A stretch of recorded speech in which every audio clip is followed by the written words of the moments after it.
आज हम लोग ऑक्सिलरी वर्ब के बारे में जानेंगे कि ऑक्सिलरी वर्ब क्या होता है। ऑक्सिलरी वर्ब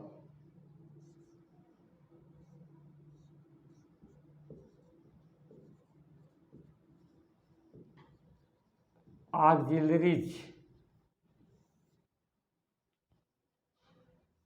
या इसको कह सकते हैं ऑक्सिलरी वर्ब्स, या इसका एक और नाम देते हैं helping verbs.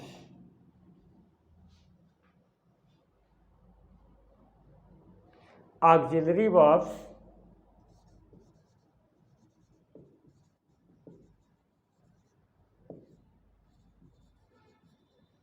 Helps main verbs, मुख्य क्रियाओं की मदद करते हैं इन मेकिंग सेंटेंसेज,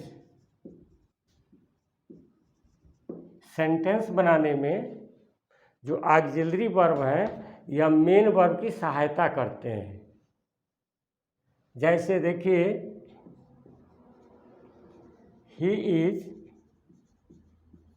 रीडिंग, यहाँ ही सब्जेक्ट हो गया, ये ऑक्सिलरी वर्ब है, शॉर्ट में लिखना AUX, और यह मेन वर्ब है। यह सेंटेंस बनाने में अगर इज को हटा दें, ही रीडिंग, कोई सेंटेंस ही नहीं होगा।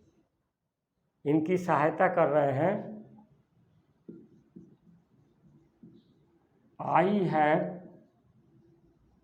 डन इट, ये देखिए डन मेन वर्ब है, यह मेन वर्ब है और यह इसकी सहायता कर रहा है, इसलिए इसको ऑक्सिलरी वर्ब कहेंगे।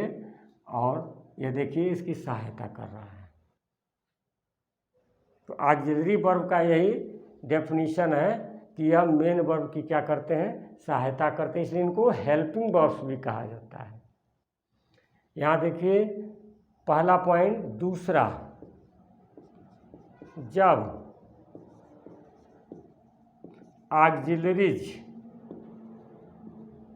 जो ऑक्सिलरीज हैं सेंटेंस में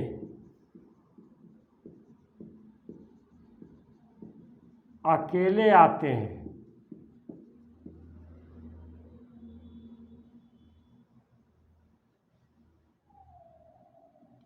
तो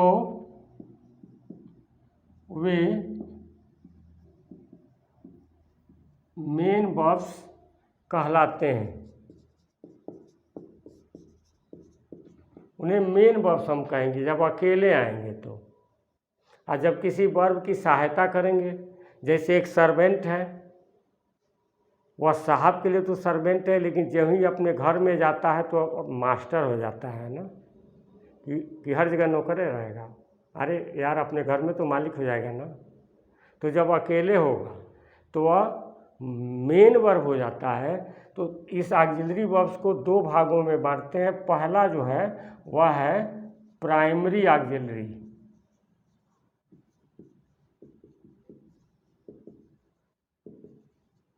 प्राइमरी ऑक्सिलरी में आता है बी, हैव और डू। ये तीनों प्राइमरी ऑक्सिलरी हैं, लेकिन जब सेंटेंस में अकेले आएंगे तो मेन वर्ब बन जाएंगे। पहला देखिए, अब बी का फॉर्म पहले हम लोग जान लेते हैं। प्रेजेंट फॉर्म हो जाएगा is, am, are. Past form इसका हो जाएगा वाज, वर। और थर्ड फॉर्म हो जाता है, थर्ड फॉर्म बीन हो जाता है। वर्ब थर्ड है, वर्ब सेकेंड है, या प्रेजेंट है। और आईएनजी फॉर्म इसका होता है बींग, बी में आईएनजी जोड़ देते हैं। यदि किसी वर्ब को फ्यूचर में बदलना है, ये मूल क्रिया है, ओरिजिन। किसी भी वर्ब को फ्यूचर में बदलना है तो उसके पहले हम क्या करते हैं, शैल या विल जोड़ देते हैं। तो देखिए बन जाता है शैल बी या विल बी। शैल इज नहीं लिखा जाता है, शैल वाज नहीं लिखा जाता, शैल बीन नहीं लिखा जाता है। तो मूल क्रिया शैल विल के साथ मूल क्रिया। उसी तरह हैव है, हैव का प्रेजेंट फॉर्म क्या होगा? हैज और हैव, पास्ट फॉर्म भी हैड होता है, थर्ड फॉर्म भी हैड होता है, और आईएनजी फॉर्म इसका हैविंग हो जाता है। और अगर शैल विल जोड़ें तो शैल हैव या विल हैव लिख देते हैं। शैल विल जोड़कर बनाया जा रहा है, मूल क्रिया में जोड़ते हैं। शैल हैज नहीं लिख सकते, शैल हैड नहीं लिख सकते।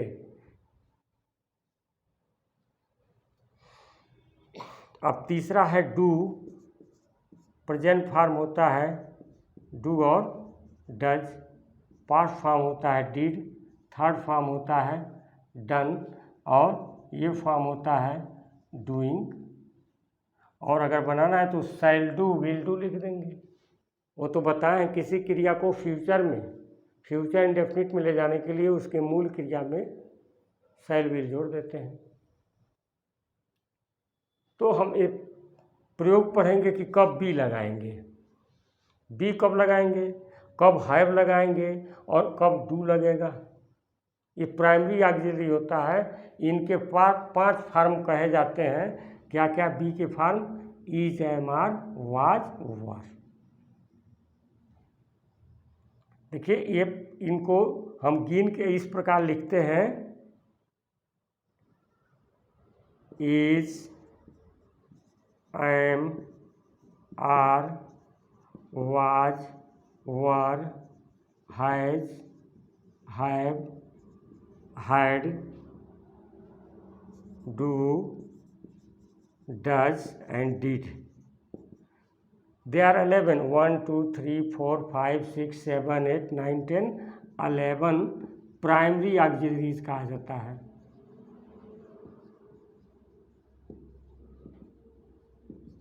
यदि कोई क्वेश्चन पूछता है कितने प्राइमरी ऑक्सिलरीज होते हैं, 11, they are 11।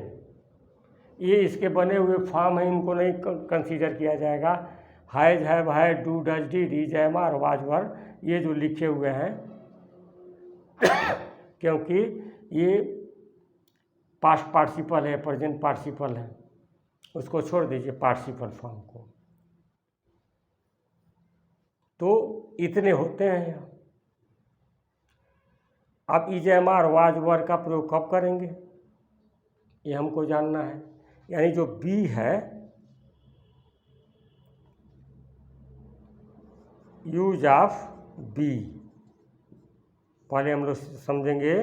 Use of B यानी इज, एम, आर, वाज, वर। इसका देखिए यूज मेन वर्ब के रूप में होता है।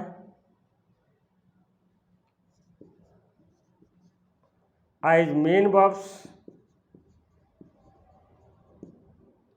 ऊपर समझाया गया है कि जब अकेले आएंगे, जब ये अकेले आएंगे तो इनको मेन वर्ब्स कहते हैं। ये मेन वर्ब्स कहलाएंगे जब अकेले आ जाएंगे। जैसे he is a teacher,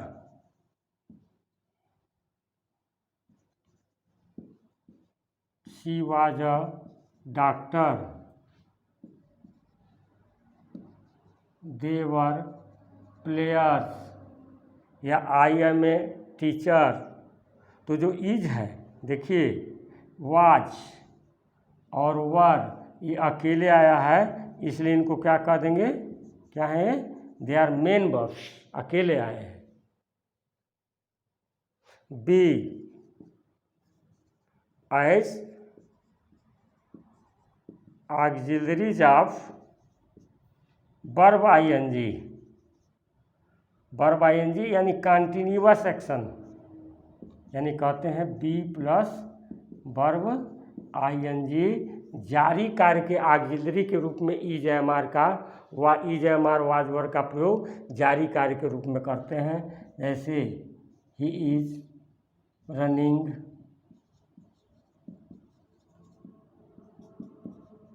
I am reading, they were playing, यह देखिए इनका प्रयोग यहाँ पर हुआ है तो ये मेन वर्ब है, रनिंग, रीडिंग, प्लेइंग, और इसकी ऑक्सिलरी के रूप में मैंने प्रयोग कर दिया इज, एम, वर, आर भी हो जाएगा। जितने इज, एम, आर, वाज, वर, तो मेन वर्ब जब अकेले आएंगे तो मेन वर्ब का देंगे, और ऑक्सिलरी या वर्ब, आईएनजी या कंटिन्यूअस एक्शन। ये जानेंगे तभी। ये कॉन्सेप्ट देखिए, कॉन्सेप्ट क्लियर होना चाहिए कि जारी कार्य की ऑक्सिलरी क्या होती है, हेल्पिंग वर्ब क्या होती है। जैसे पढ़ रहा है तो है कि इंग्लिश, इज, एम, आर लगाएंगे।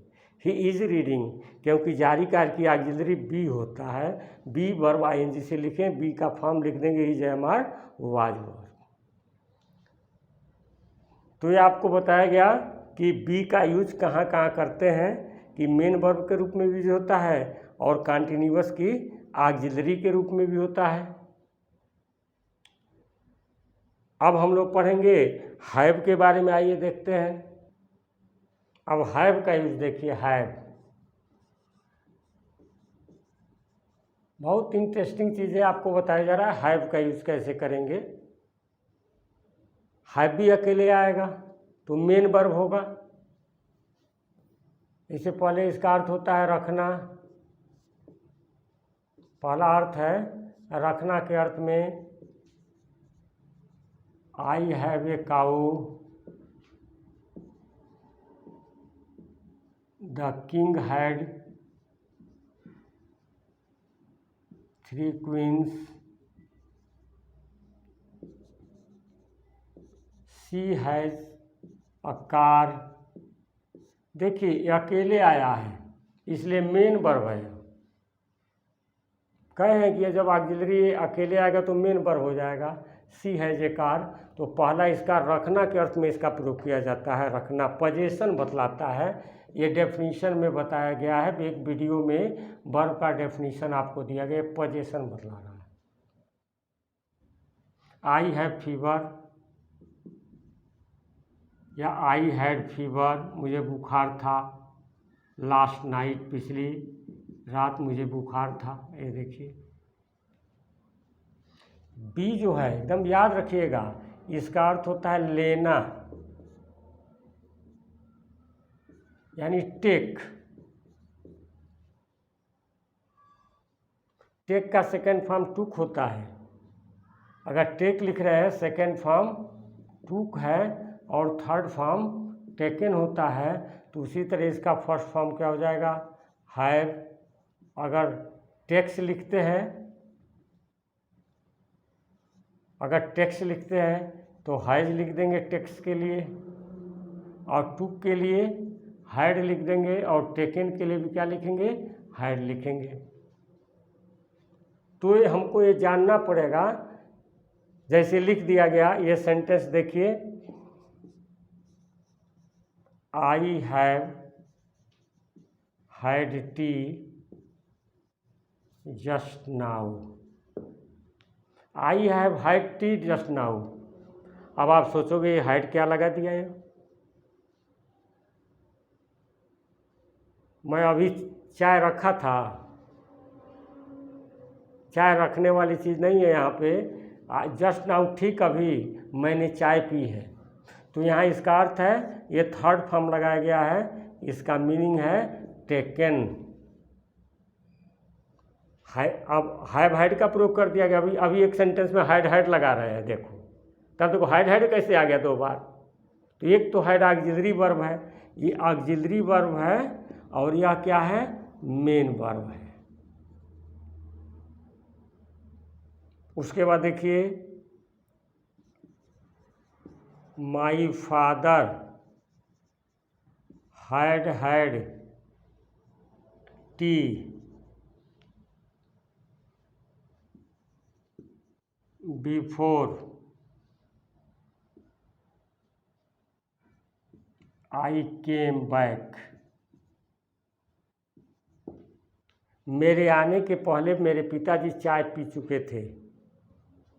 तो माई फादर हैड टी, अब इस हैड का अर्थ क्या है, टेकन। ये देखिए इस हैड का अर्थ है taken. My father had T. आप कहेंगे हैड दो बार मिस प्रिंट कर दिया है, ऐसा नहीं है। Go to the depth of knowledge of anything, basic concept आपका क्लियर किया जा रहा है कि ये लेना का अर्थ होता है और भी हैव के अर्थ होते हैं। दो मेन इसके अर्थ है जिसको बताया गया। अब बताएंगे डू। जब यह मेन वर्ब होगा तो इसका अर्थ होगा करना। For example, I do my work.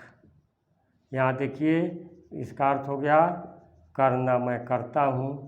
He did it, वैसे किया, पास्ट में चले गए।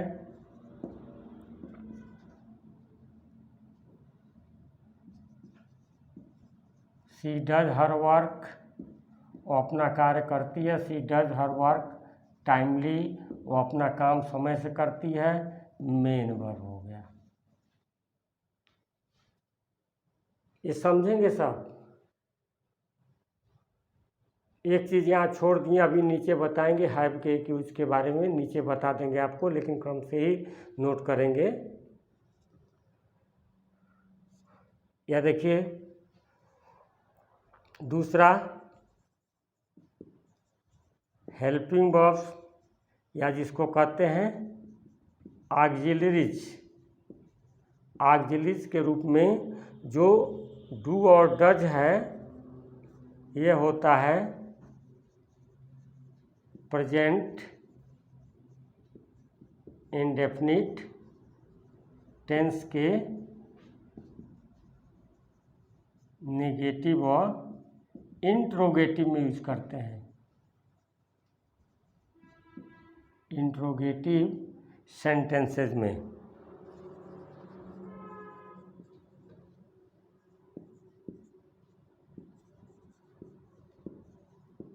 ऑक्सिलरीज के रूप में यूज करते हैं।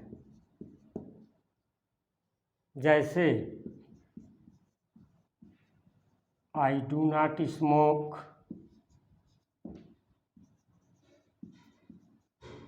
शी डज नॉट प्ले,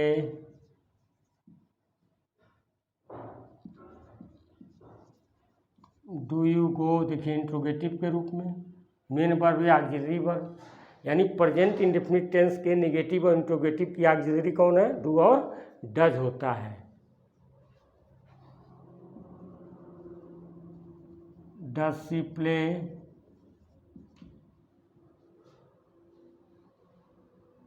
और पास्ट इंडेफिनिट,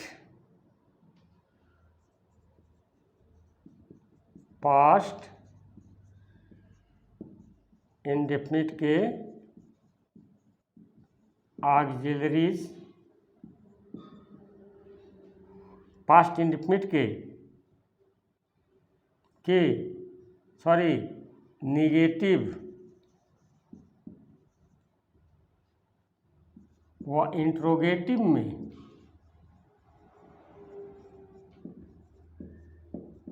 निगेटिव सेंटेंस होगा पास्ट इंडेफिनिट का, या इंट्रोगेटिव होगा तो डिड ऑक्सिलरी प्रयोग करते हैं। अभी ऑक्सिलरी लिखेंगे, एक हो गया इसलिए सिंगुलर लिखेंगे, यूज करते हैं।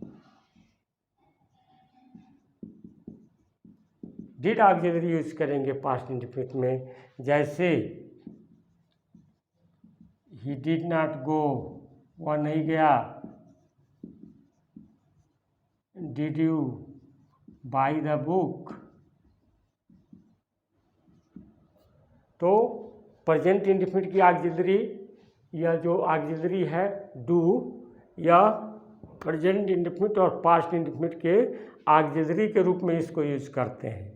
एक यहाँ छूटा हुआ था जिसको बता रहे हैं हैव का, कि हैव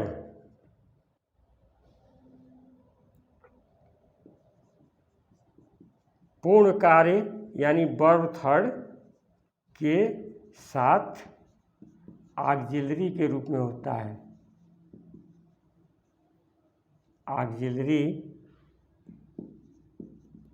के रूप में यूज होता है, यानी हैव प्लस वर्ब थर्ड, यानी पूर्ण कार्य की ऑक्सिलरी वर्ब थर्ड होता है। इसके साथ हाई हुआ कि इंग्लिश हैज हैव हैड से बनाएंगे, फ्यूचर में ले जाएंगे तो विल हैव शैल हैव हो जाएगा। यहाँ छूटा हुआ था, यानी क्या क्या सीखे हम लोग। जारी कार्य की ऑक्सिलरी क्या होती है, जारी कार्य की एक बार और देख लीजिए, बी होता है। और पूर्ण कार्य की ऑक्सिलरी क्या होता है, हैव होता है।